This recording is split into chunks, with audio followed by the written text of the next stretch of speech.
శ్రీమాత్రే నమః. శ్రీ లలితా సహస్రనామంలో 52వ శ్లోకము. సర్వశక్తిమయీ సర్వమంగళా సద్గతిప్రదా సర్వేశ్వరీ సర్వమయీ సర్వమంత్రస్వరూపిణి.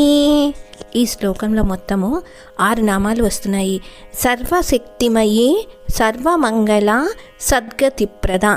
అయితే మీరు ఆపాలి అనుకున్నప్పుడు సర్వశక్తిమయీ సర్వమంగళ సద్గతిప్రదా సర్వేశ్వరీ సర్వమయీ సర్వమంత్రస్వరూపిణి. ఈ విధంగా కూడా చదువుకోవచ్చు.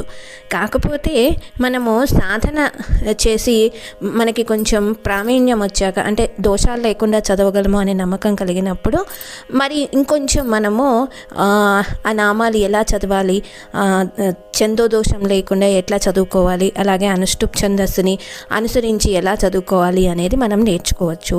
మామూలుగా అయితే అనుష్టుప్ ఛందస్సులో 8 అక్షరాల దగ్గర ఆపుతారు. కానీ ఇక్కడ సర్వశక్తిమయీ 6 అక్షరాలు అయిపోయింది కాబట్టి సర్వమంగళ సర్వశక్తిమయీ సర్వ అనే దగ్గర మనం ఆపలేము కనుక మనము వీలైతే మొత్తం ఒకే నామంగా సర్వశక్తిమయీ సర్వమంగళ సద్గతిప్రద అనైనా చదివేసుకోవచ్చు.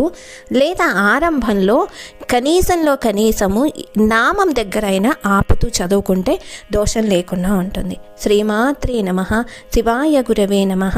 లోకా సమస్తా సుఖినో భవంతు.